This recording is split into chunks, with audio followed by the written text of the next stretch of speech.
세상의 모든 돈 고민을 혼쭐 내주는 해결해드리는 돈줄 상담소입니다. 김경필 머니 트레이너와 함께합니다. 안녕하세요. 네, 반갑습니다. 저희 이 코너는 특히 매번 강조를 해드립니다만 여러분의 사연으로 만들어집니다. 그래서 네. 여러분이 KBS 1라디오 성공예감 이대호입니다 홈페이지에 들어오셔서 돈줄 상담소 게시판에 글을 올려주시면 여러분께 자세한 이야기를 저희가 또 이제 방송을 통해서 이렇게 대화를 나눌 수 있습니다. 가급적 여러분의 재정 상황을 꼼꼼하게 적어주실수록 채택 확률이 높아지고요. 채택되신 분들께는 저희가 선물을 하나도 아니고 2개도 아니고 3개나 드립니다. 오, 3개요? 3종 세트. 훌륭하네. 예, 저희가 곳간을 좀 열고 있습니다. 곳간이 많이 차야 되는. 아까 그 문자 보내주신 분 중에 예. 1억 모으다가 실패를 했는데 뭐 이렇게 하셨는데 네네네. 사실 저축에 있어서는 실패라는 게 없습니다. 가다가 중지하면 아니 간만 못하리라가 아니라 가다가 중지하면 간만큼 이익입니다. 그렇죠. 예. 그러니까 앞으로 또 재도전하시면 되는 거죠. 실패했다고 해서 그동안 그냥 다 찾아서 쓰시면 안 되고. 그럼요. 그렇죠. 계속 꾸준히 하고 있는 진행형인 거죠. 8546님 기억하시길 바라겠습니다. 오늘의 사연자는요. 지난해 딸이 하나 태어났고 3분이서 살고 있는 30대 중후반 부부의 이야기입니다. 집 대출이 많은 상황에서 이직도 고민하고 있고 둘째를 또 갖고 싶은 그런 고민도 있다고 합니다. 그래서 현실적으로 어떻게 자금 계획을 짜야 할까요? 이렇게 오늘 띄워주셨는데요. 일단 3인 가족인데 외벌이세요. 그리고 월 수입이 실수령 기준으로 430만 원 정도. 뭐 적진 않습니다. 여기에다가 나라에서 나오는 부모 급여가 80만 원씩 나옵니다. 여기 일단은 요거 한번 좀 여쭤볼게요. 예. 월 수입과 나라에서 나오는 재정 지원 요거를 어떻게 관리하는 게 좋습니까? 네, 뭐 이 부부 같은 경우는 월 수입이 430만 원이다라고 되어 있는데 우리가 부모 급여 그러면은 많은 분들이 듣기엔 또 그런 게 또 뭐야 이렇게 생각하실 수도 있을 것 같아서 말씀을 드리면 지금 국가가 이제 저출생 문제에 대한 대응 차원에서 2022년도부터 시행을 하고 있는 게 바로 이 부모 급여, 아동 수당 그리고 첫 만남 이용권이라고 하는 거거든요. 아마 듣기에 처음 생소하신 분들이 있을 것 같은데 아동수당은 0세부터 7세까지 매달 10만 원씩 그러니까 연간 120만 원씩 7년 정도를 지원하는 제도고요. 네. 8년 정도 지원을 하는 거고요. 네네. 그리고 부모급여 같은 경우는 아이가 태어난 첫 해에 1,200만 원을 지급을 합니다. 매달 100만 원씩. 그리고 이게 2년 차가 되면은 조금 줄어들어서 절반으로 줄어들게 되는데 그리고 첫 해에는 첫 만남 이용권이라고 해서 출생 아동 첫째 200만 원 일시금으로 둘째는 300만 원 이렇게 일시금으로 지원을 합니다. 자, 이거를 다 누적을 해서 한번 더해 보니까 금액이 얼마냐면 7세까지 총 누적 금액이 2,960만 원을 지원을 받는다.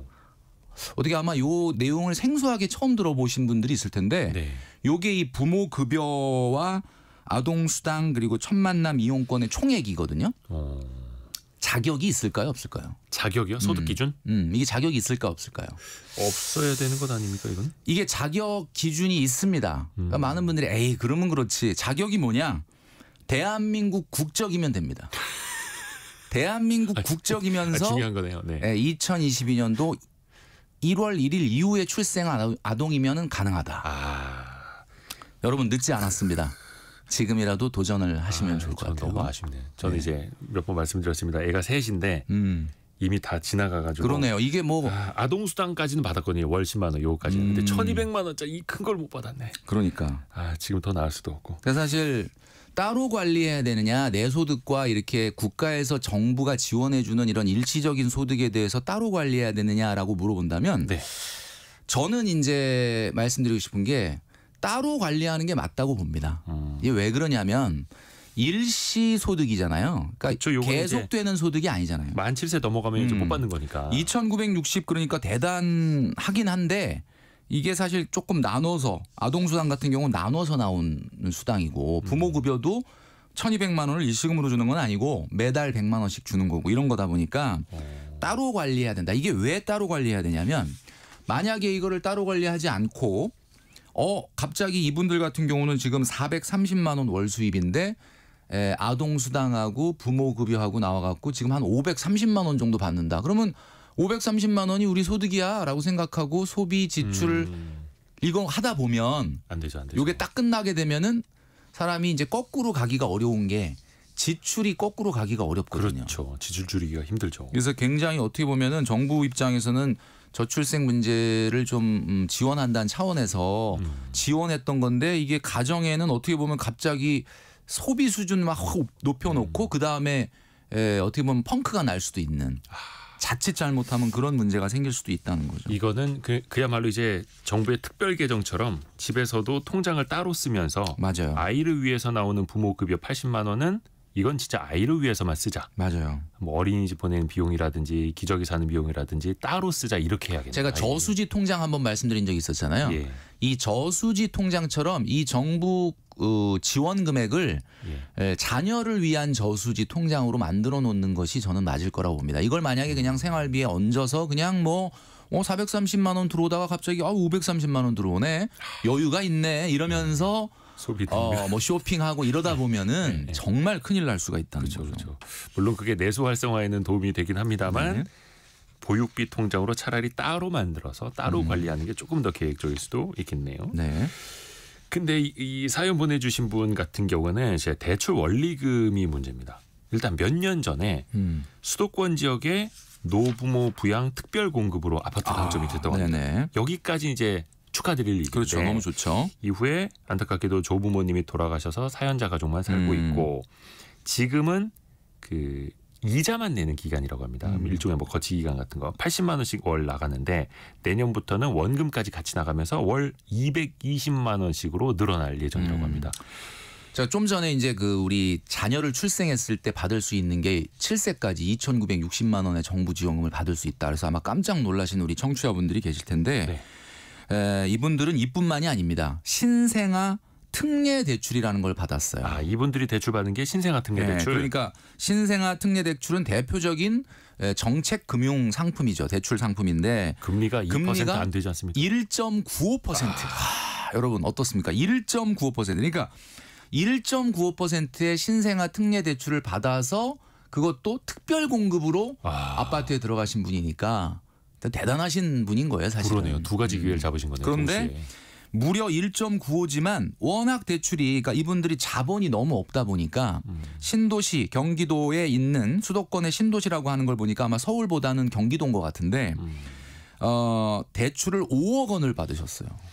적지 않은 금액입니다. 그러다 보니까 아무리 1.95라고 하더라도 이게 원리금으로 내면 한 달에 220만 원을 내야 되는데 현재는 이자만 80만 원 내고 있고 내년부터는 이제 이게 220만 원 원금까지 이렇게 들어가다 보니까 고민이 커지고 있는 거죠. 아까 그 부모급여 빼고 월 수입이 실수령 금액으로 430만 원이라고 하셨는데 430만 원 버는데 220만 원이 원리금으로만 나간다. 나가게 될 예정인 거죠. 현재는 아직 안 나가지만. 근데 부담 되죠. 그죠. 당연히 이제 고민이 되실 텐데 제가 한 가지 말씀드리고 싶은 것은 대출 원리금 220 중에서 80만 원은 이자고 140만 원이 원금 상환이잖아요. 물론 이게 이제 가면서 조금씩 바뀌고 점점 원금이 늘어나고 이자가 조금씩 줄긴 하겠지만 자, 만약에 이분이 220만 원을 안 내고 만약에 140만 원 저축을 안 한다면 그 돈으로 뭐 할까요? 그 돈으로 뭐 저축해가지고 빨리 집 살려고 하시겠죠. 그러니까 너무 걱정하시지 말라라고 말씀드리고 싶은 거는 어차피 220만 원을 원금까지 포함해서 원리금을 낸다 그러면 140만 원 정도는 어차피 원금 상환하는 거니까 저축이라고 봐줄 수 있다. 어차피 내가 먹을 거 안 먹고 입을 거 안 입고 모아서 집 살 건데 그걸 이제 현재 하고 있는 거예요. 그러니까 뭐 너무 미리부터 걱정하실 필요는 없는데 이자 80만 원도 사실 이분들 소득 430만 원의 수준으로 봤을 땐 굉장히 부담스러운 수준인데 이것도 제가 한 가지 위로의 말씀을 하나 드리자면 1.95% 아닙니까? 그러니까 1.95%면은 사실은 이래요. 지금 우리나라의 집값이라는 게 이제 앞으로는 집을 사서 우리가 뭐 집이 몇 배가 뛰어가지고 부자가 된다 이게 사실 좀 쉽지는 않겠지만 집이라는 게 어느 정도는 우리나라에서 수도권의 아파트라면 최소한 10년 국채 금리 정도는 오릅니다. 장기적으로 봤을 때는 이게 이제 10년 국채 금리가 아무래도 인플레이션을 반영하는 거니까 그게 지금 현재 한 2.9% 정도 되잖아요. 단기적으로 2.9% 오른다는 뜻이 아니라 장기적으로 보면 평균 2.9에는 가까워질 가능성이 있으니까 그렇다면 이분이 2.9% 정도는 그래도 보수적으로 봤을 때 오르는 아파트에 1.95의 이자를 받아서 샀다는 얘기는 결국 어찌 보면은 이자도 어느 정도는 저축일 수 있다. 그러니까 결코 손해 보는 게 아니고 결코 손해 보는 게 아니다. 내 집 마련에도 성공했고 220만 원만 앞으로 1년 후에 원금을 내실 때 마이너스가 생기지 않으면서 내실 수 있는 능력만 유지하신다면은 이건 절대 믿지는 장사는 아니다. 아닐 가능성이 있다. 아하. 이렇게 위로의 말씀을 좀 드리고 싶어요. 최병관님이 원리금을 저렇게 많이 내는데 어떻게 내수 시장이 좋아지겠느냐 이렇게 질문 주셨는데 이거 맞는 말이에요. 왜냐하면 특히 이제 고소득자들이 사실은 또 소비를 많이 해야 되는데 고소득자들이 더 많은 대출을 받아서 또 고가 주택을 사다 보니까 고소득자들의 소비 여력이 떨어진다 이런 분석도 있죠. 네. 근데 어찌됐든 간에 이분 입장에서는 거의 월 수입의 절반 이상이 원리금 대출로 나가고 있는데 뭐 집 마련을 위한 저축이라는 측면에서 봤을 때 나쁜 건 아니다라는 진단이 일단 나왔는데 네. 또 하나가 있습니다. 여기서 끝나지 않습니다.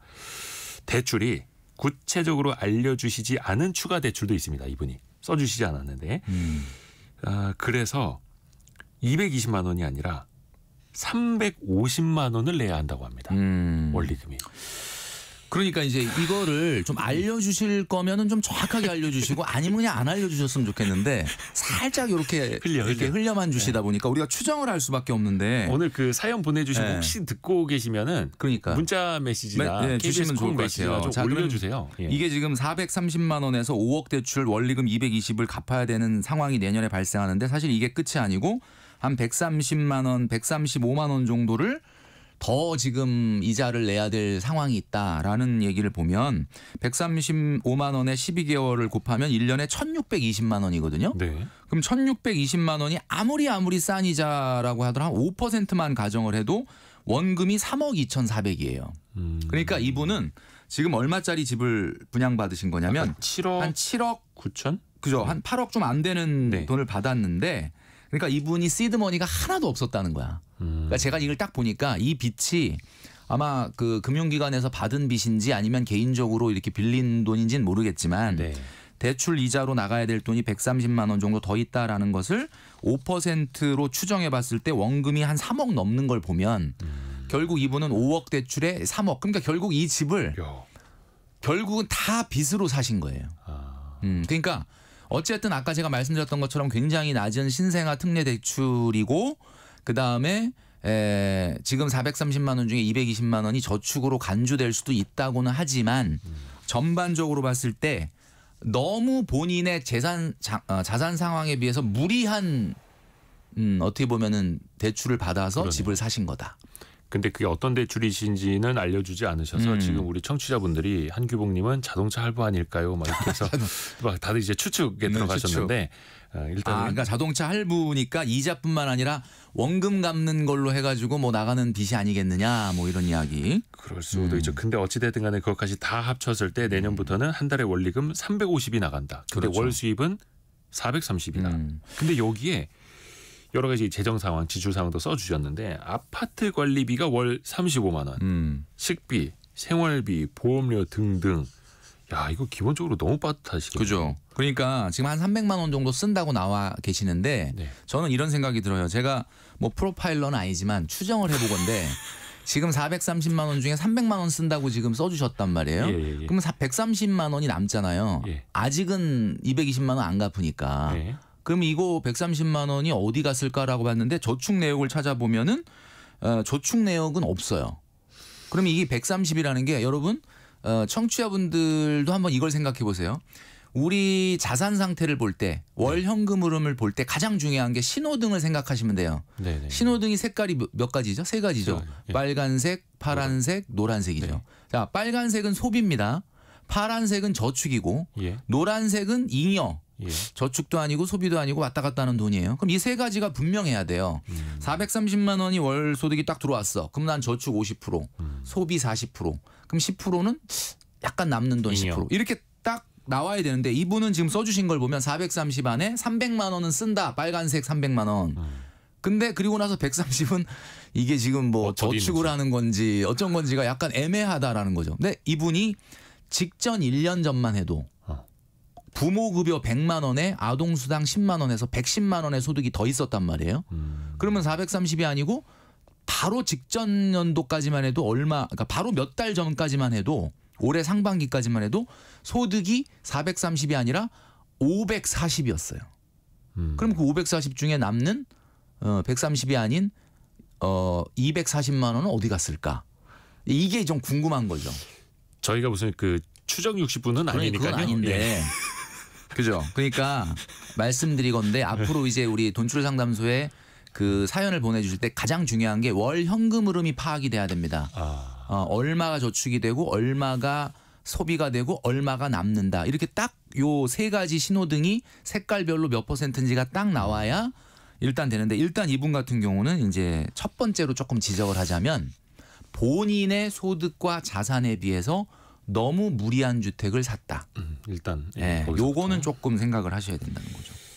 그리고 째깍째깍 시계로는 부모 급여는 언젠가는 이게 줄거나 없어질 거고 뭐 아이가 이제 커가니까 그리고 내년부터는 원리금 부담이 더 커지고 있고 근데 당장 쓰고 있는 생활비를 또 줄일 수도 없고 뭐 생활비 부담이 지금 이제 많이 쓰는 것도 아닙니다 사실은. 근데 이분이 보험료가 한 달에 51만 원 나간다고요. 그러니까요. 제가 또 이거를 지적을 안 할 수가 없습니다. 지금 아마 우리 청취자분들도 이거 들으면서 430만 원의 3인 가구 네. 그리고 외벌입니다. 자, 보험료를 증가시키는 요인들을 보게 되면 일단 소득이에요. 소득이 높을수록 보험료가 증가돼야 됩니다. 우리가 보험료는 브레이크와 비슷해요. 브레이크. 그러니까 무슨 얘기냐면은 큰 차일수록 큰 브레이크가 필요합니다. 작은 차는 작은 브레이크가 필요합니다. 네네네. 여기서 말하는 작다 크다는 소득을 얘기하는 거예요. 왜냐하면 보험이라는 거는 미래에 발생할 가능성이 있는 소득을 지키기 위해서 가입하는 거니까 결국은 소득의 3에서 5%를 절대 넘으면 안 된다라고 제가 말씀드렸잖아요. 와, 이분은 몇 %인가 따져보니까 51만 원이 보험료로 나가는데 430만 원이면 12%입니다. 12%. 네. 그러니까 한마디로 얘기해서 너무 과도한 보험료를 내고 있다. 이제 이것부터 좀 조정을 해야 된다라는 생각이 들고요.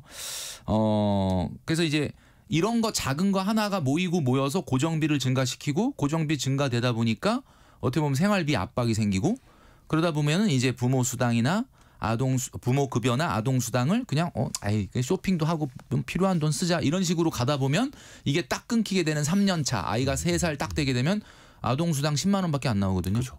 그렇게 되면 이제 어떡하지 이렇게 되는 거예요 이제. 예. 김동수님이 저는 엑셀로 관리하고 있습니다. 빠듯해서 안 쓰려고 노력 중입니다. 근데 보험은 10% 이내 아닌가요? 이렇게 질문 주셨거든요. 근데 방금 말씀 중에 김경필 멘토님은 3에서 5%라고 하셨어요. 그러니까 이제 보험료를 증가시킬 수 있는 요인은 이런 거예요. 예를 들면 맞벌이라면은 보험료를 좀 낮춰도 됩니다. 왜냐하면 소득의 경제원이 분산돼 있으니까. 근데 예를 들면은 오로지 우리 집에 막 아이가 2명, 3명이고 그 다음에 외벌이다. 그러면은 그 경제 활동을 하는 가장이 경제적인 어떤 그 소득이 중단됐을 때 가족들한테 줄 수 있는 경제적 충격이 크니까 그런 경우는 보험료가 증가돼야 되겠죠. 네, 그리고 자녀가 어리다.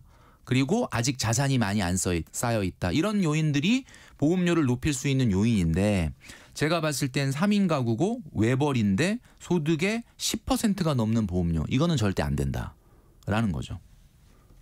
744님 본인 등판하셨습니다.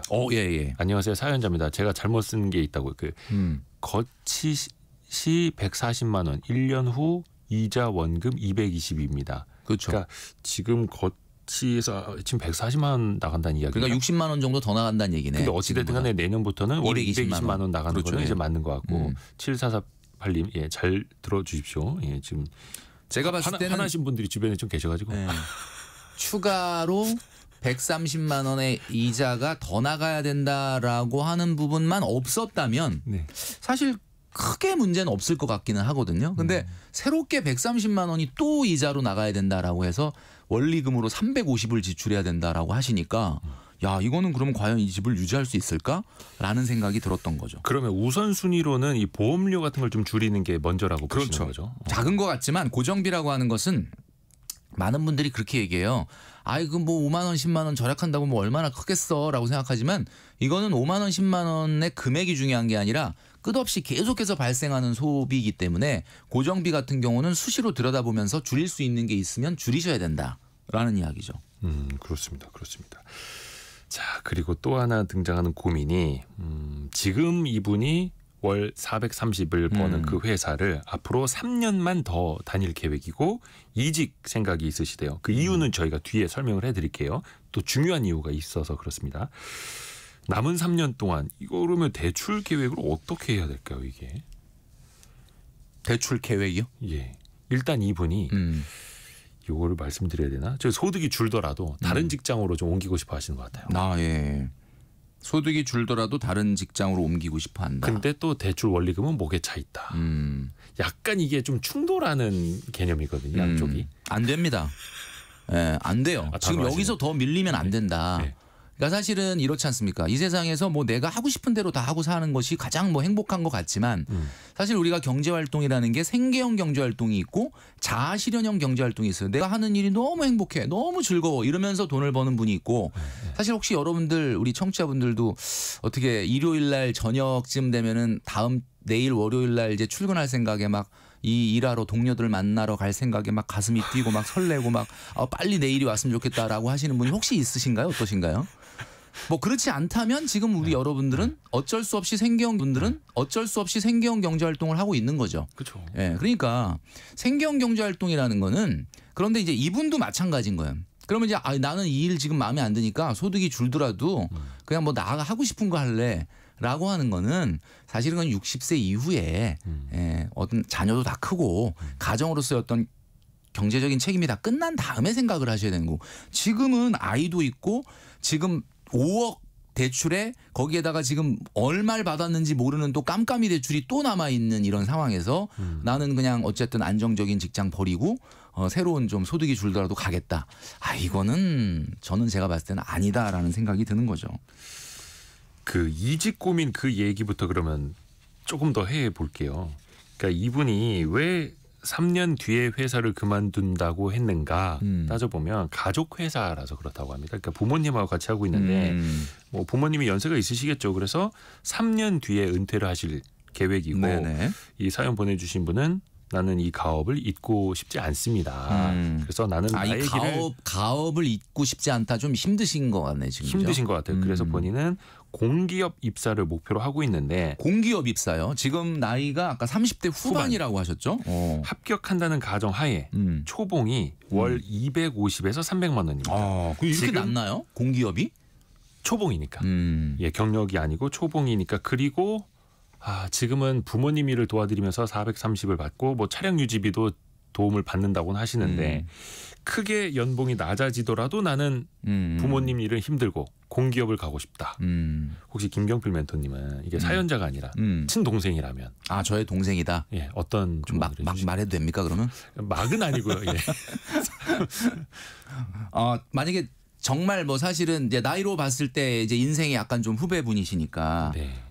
진짜 뭐 제 친동생이라면 어떡하겠느냐라는 질문이라면 저는 겉으로 봤을 때 물론 이게 이제 사실 케이스 바이 케이스예요. 어떤 상황인지는 구체적으로 우리가 정확하게 알 수는 없겠지만 공기업 입사가 장기적으로 안정적인 선택인 것 같지만요. 네.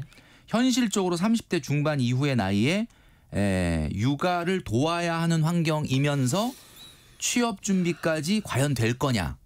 저는 현실적으로 봤을 때는 공기업 입사라는 게 그냥 뭐 사실 또 상당한 또 집중력 있는 준비가 필요하지 않습니까? 그러니까 그렇죠? 사실 취준생들도 몇 년을 준비해도 그렇죠. 될까 말까인데 그러니까 저는 지금 이분이 그냥 뭐 어디 혼자 육아고 뭐 경제활동이고 다 뚝 띄워놓고 그냥 혼자 어디 절에 들어가서 한 3년 정도 이렇게 공부하면서 이럴 수 있는 상황은 아니잖아요. 육아도 도와야 될 상황이고. 그러니까 이건 제가 이분의 상황을 정확하게 몰라서 막 단정적으로 얘기하기는 어렵지만 안정적인 것을 선호하시는 성향인 것 같아요. 왜냐하면 공기업을 원하신다는 거는 좀 소득이 낮더라도 안정적인 걸 원한다. 그럼 안정적인 성향이라면 오히려 가장이 중간에 회사를 그만두고 취준 생활로 들어간다라는 게 더 불안정한 생활 아닐까요?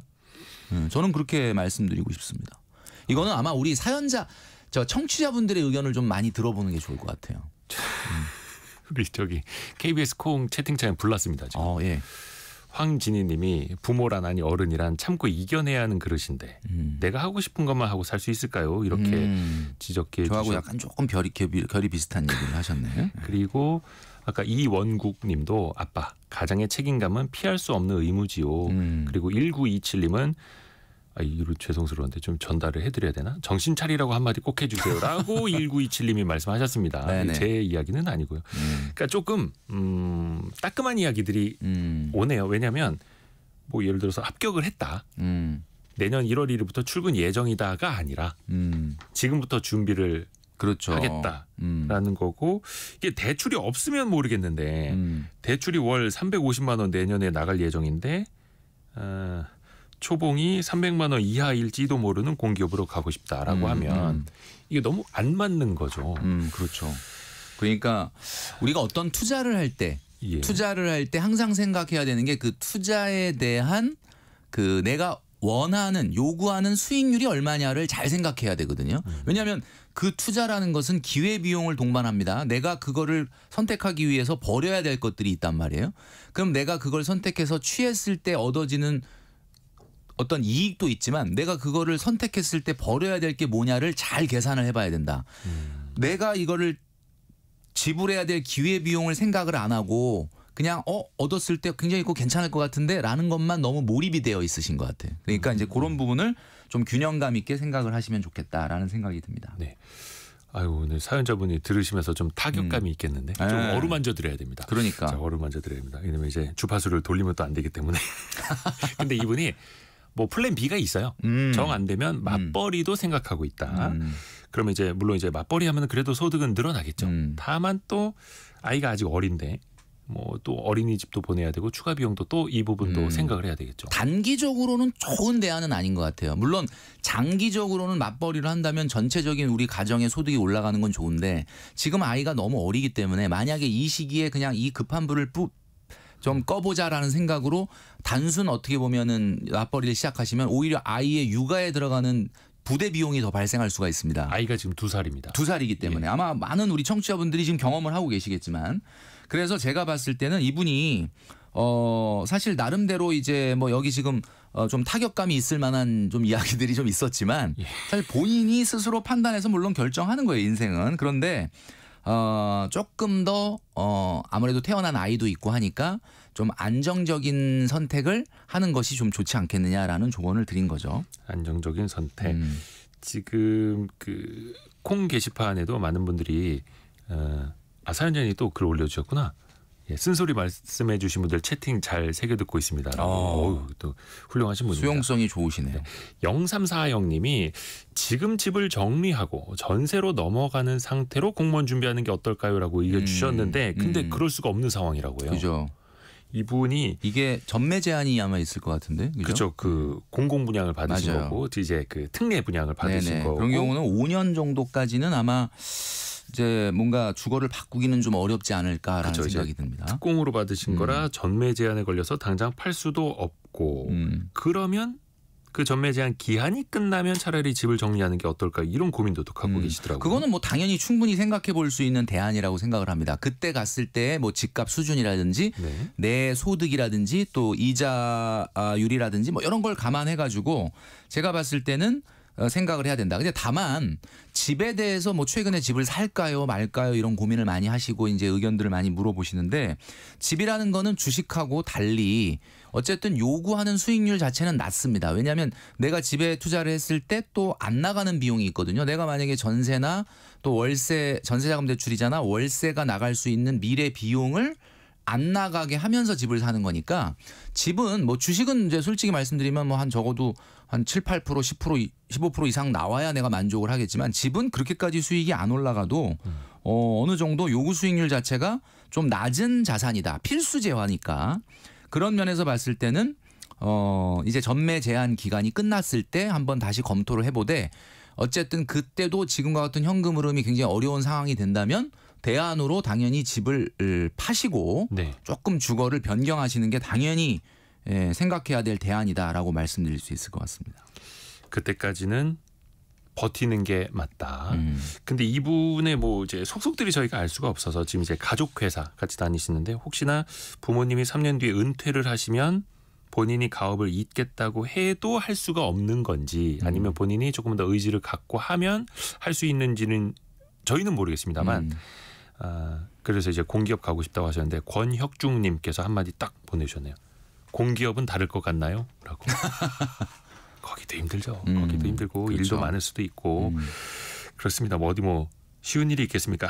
다만 이제 본인의 꿈이 그쪽에 있고 예, 본인의 자아 실현을 그쪽으로 하고 싶다라고 하면은 어떻게 뭐 저희가 뭐라 할 수는 제가 없습니다만. 이제 우리 사연자분의 꿈을 꺾는 건 아닙니다. 왜냐하면 이제 사실 지금 우리가 100세 시대인데 과거처럼 뭐 50대 중반이나 60세 1차 정년이 끝난다라고 하는 이런 것은 사실 지나간 어떻게 보면 구시대적인 생각이고 앞으로 뭐 정년 연장의 논의도 지금 사회적으로 활발하지만 앞으로 그 사회 정년 연장과 별개로 한 70까지는 그래도 경제활동을 해야 된다라고 생각하는 분들이 굉장히 많단 말이에요. 그러니까 이분이 사실 30대 후반이라 하더라도 아주 늦은 건 아니다. 분명히 본인의 꿈을 이루실 수 있는 노력을 하실 수 있는 자격이 충분하고 나이도 아직 젊다라고 말씀드리고 싶어요. 저희가 너무 몰아세우는 건 아닌데 그 박미영님이 사연 듣는데 저도 같이 조마조마하고 아슬아슬하네요 이렇게 보내주셨고 박정호님은 듣는 우리도 웃잖아 억수로 불안하다 이렇게 그러니까 대출이 원체 이제 많다 보니까 좀 이제 불안해들 하시는 것 같습니다. 그런데 이분이 나름 대안을 세우신 게 부족한 돈은 예금이나 주식을 팔아서 버티려고 합니다라고 또 보내주셨거든요. 네네. 지금 자산이 보니까 뭐 예금 1,000만 원, 연금저축 2,500만 원, 주식 1,500만 원. 근데 이 주식이 지금 현재 50% 손실 중이라고 합니다. 아마 국장이 아닐까라는 좀 추측이 가능한데. 그다음에 이제 청약저축이 한 1,000만 원 정도 있으시고요. 근데 이제 제가 여기 또 문제 제기를 안 할 수가 없는 게 지금 분명히 잉여가 130만 원 있고 작년 기준으로 보면은 거의 250만 원 이상의 잉여가 있어요. 지금 지출 300만 원 쓴 거 말고도 작년에는 소득이 그 부모 급여까지 한다 그러면은 200만 원이 훨씬 넘는 돈이 남는 돈이 있었는데 이분 현금 흐름에서 보이지 않는 게 적금입니다. 그러니까 저축이 하나도 없어요. 지금 보면 뭐 청약저축하고 계시고 연금저축도 2,500만 원 정도 쌓여 있다라고는 하는데 제가 말씀드릴게요. 청약저축하고 연금저축은 사실 냉정하게 저축이 아닙니다.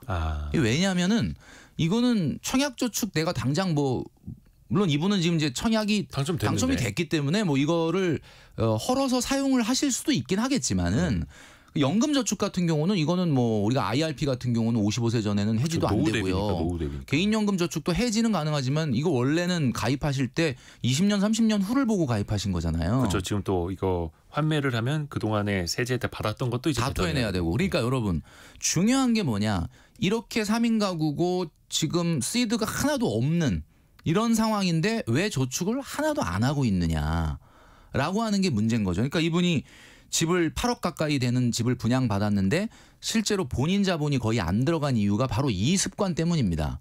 돈을 모으지 않는 습관이 있기 때문에 시드가 없는 거죠. 그러니까 지금부터라도 좀 목돈을 좀 모으시는 습관을 갖는 게 필요하지 않을까. 그래서 이걸 깨서 좀 당분간 시간을 유지할 수 있겠다라고 하시는데 제가 봤을 때는 그 130만 원 정도 추가로 내년에부터 이자를 내야 된다라는 그 이자가 정체가 아직 안 밝혀졌는데 본인이 얘기를 안 하셨으니까 최소한 금리가 5% 6% 이상 되지 않을까. 만약에 마이너스 통장이라면 뭐 7% 8%가 될 수도 있거든요. 그러면 7% 8%의 이자를 원금 상환하는 것이 더 우선돼야 되지 않을까. 저는 그런 생각을 하는 거죠. 이 투자보다는.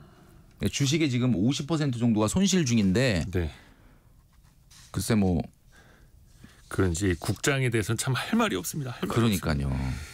그럼 이게 또 고민일 수 있어요. 그러면 지금이라도 주식을 여기도 이제 써 있는데 지금 이거를 좀 정리를 할까요? 저는 날리고 싶습니다.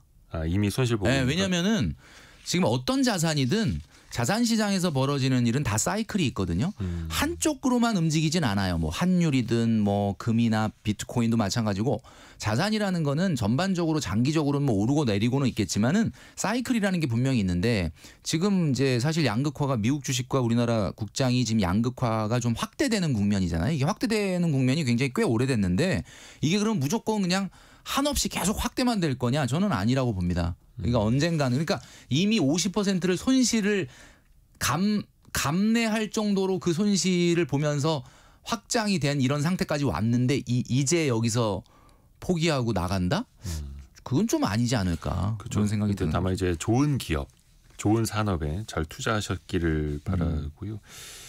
그 이정옥님이 사연자분 힘내세요 응원합니다 이렇게 보내주셨고요. 한규봉님이 지금 힘들겠지만 버텨보세요 적응될 겁니다 이렇게 보내주셨습니다. 박헌님은 그 가업이 뭔지 궁금하네요 이렇게 보내주셨거든요. 근데 저도 어떤 일인지는 모르겠습니다만 사연자분은 그 일을 계속 하고 싶지는 않다라고 하셨고 다만 이제 모르겠습니다. 그 업종이 왜 3D 잡이라고는 뭐 위험하거나 더럽거나 뭐 이렇게 다들 이제 기피하는 업종일 수도 있겠습니다만 더럽고 힘들고 뭐 이걸 우리가 3D 업종이라고 하죠. 그런데 그게 위험해서 하시면 안 됩니다. 더러워서 하시면 안 됩니다라고 감히 저희는 조언을 드릴 수도 없고 그렇게 말을 해서도 안 맞아요. 되고 근데 본인이 이제 가장으로서 앞으로 어떻게 할 거냐 내가 할 수만 있다면 소득이 더 많고 이 사업을 내가 키울 수 있는 거냐를 우선 좀 판단을 하시는 게 좋을 것 같습니다. 오늘은 그 우리 청취자분들이 문자로 다 해주시고 있는 것 같아요. 제가 봤을 때는 거의 모든 상담을 우리 청취자분들이 공동으로 해주시는 것 같습니다. 걱정도 많이 해주시고. 일단 사연자분이 조금 이제 사연 보내실 때 조금 뭐 숫자나 이런 거 틀린 게 있는 것 같기는 한데 일단은 전반적으로 조언을 드리는 거고요. 그래서 둘째도 낳고 싶다라는 생각해 주셨는데 뭐 이거는 뭐 가정 계획이니까 저희가 어떻게 뭐 조언하기는 좀 그렇습니다만 일단 현실적으로 우리 KBS가 저출생 위기 극복 대응단까지 출범을 시켰지 않습니까? 역시 뭘 좀 아시는 분. 그런데 그렇다고는 하지만은 일단 둘째에 대한 부분은 조금 불확실성이 어느 정도 해결이 된 다음에 생각하시는 게 맞을 것 같습니다. 어쨌든 그리고 오늘 청취자분들이 아마 새로운 뭐 몰랐던 내용을 좀 들으신 부분이 아까 처음에 초반에 우리 정부 지원 금액 뭐 0세부터 7세까지 있었다라는 얘기를 들었는데 사실 그 이 부부 같은 경우도 이 사실 어려운 상황 속에서 아이를 키운다는 거는 정말 요즘은 애국자다라고 말씀을 드릴 수 있을 정도로 정말 응원의 정말 격려의 박수를 좀 보내고 싶고요. 이 상황을 우리 많은 청취자분들이 문자를 통해서 상담을 해주셨던 것처럼 조금 어렵겠지만 잘 견뎌내신다 그러면은 좀 좋은 날이 오지 않을까 그런 생각이 듭니다. 4433님 공기업 가서 일하다 보면 지금 가업이 생각날 겁니다. 근데 이게 제가 주제 넘게 한마디 드리자면 지금 이제 고령의 부모님도 함께 일을 하고 계시는 거잖아요. 네네. 근데 본인은 이거 힘들어서 나는 안 할란다. 근데 고령의 부모님도 지금까지 하시는 일이라면 그렇죠. 젊은 사람이 못할 일은 아닐 것 같거든요. 맞아요. 한 번 더 생각해 보시면 좋을 것 같고 박미영님 사연자분 많이 고민하셨을 텐데 성공예감 돈줄 상담소에 의뢰하신 거 정말 잘하신 것 같아요. 오늘 상담은 특히나 더 와닿네요. 이렇게 보내주셨습니다. 따끔한 조언도 듣고 응원과 격려의 메시지도 받으면서 뭔가 힘을 좀 새롭게 얻으셨으면 좋겠습니다. 거기에다 상품도 있습니다. 네. 자, 돈줄 상담소 김경필 머니 트레이너였습니다. 고맙습니다. 네, 감사합니다. 라디오 정보센터 다녀옵니다.